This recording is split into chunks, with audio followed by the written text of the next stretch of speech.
Hello à tous, on se retrouve comme tous les vendredis pour les nouvelles actus autour du monde de la tech.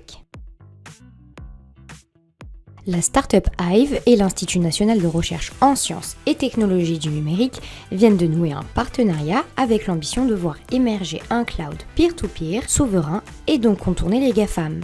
Les deux entités vont travailler pendant 4 ans pour concrétiser la recherche et dépasser la théorie. Lidl ne cesse de trouver de bonnes solutions pour attirer une nouvelle clientèle. Le groupe va installer des stations de recharge sur ses parkings. La première e-station a été inaugurée ce lundi au nord de Lyon. Côté prix, Lidl frappe fort avec un coût à 40 centimes le kilowattheure, le moins cher du marché. Le fabricant américain d'ordinateurs et d'imprimantes HP a annoncé licencier près de 6000 employés d'ici 2025. C'est alors le dernier groupe technologique à lancer une réduction d'effectifs. Alors que la pandémie avait largement bénéficié au secteur de la tech, la crise économique a vite rattrapé les sociétés. Le chiffre d'affaires du géant a chuté de 0,8% et ses prévisions pour le trimestre en cours ont aussi baissé.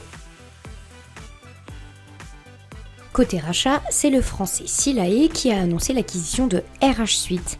Ce rachat permet aux gens de proposer la solution de gestion des ressources humaines la plus complète du marché et donc de conforter sa position de leader. Le constructeur automobile mondial Stellantis s'empare de la start-up hongroise AI Motive, spécialisée dans les logiciels de conduite autonome. Les détails financiers n'ont pas été communiqués, mais cette opération assure à Stellantis un déploiement de sa plateforme AutoDrive qui doit commencer à partir de 2024. Comme chaque semaine, on passe aux nominations de la semaine. Le conseil d'administration de Disney a remis Bob Iger à la tête du groupe en tant que directeur général, un poste qu'il occupait déjà depuis 2005 avant de laisser sa place en 2020. Il sera en charge de proposer une stratégie pour renouveler la croissance de la marque. Véronique Turner devient vice-présidente en charge du numérique responsable de Numéum. Sa mission vise à accélérer l'émergence d'un écosystème IT respectueux de l'environnement et d'accompagner les entreprises du secteur dans la compréhension des enjeux actuels.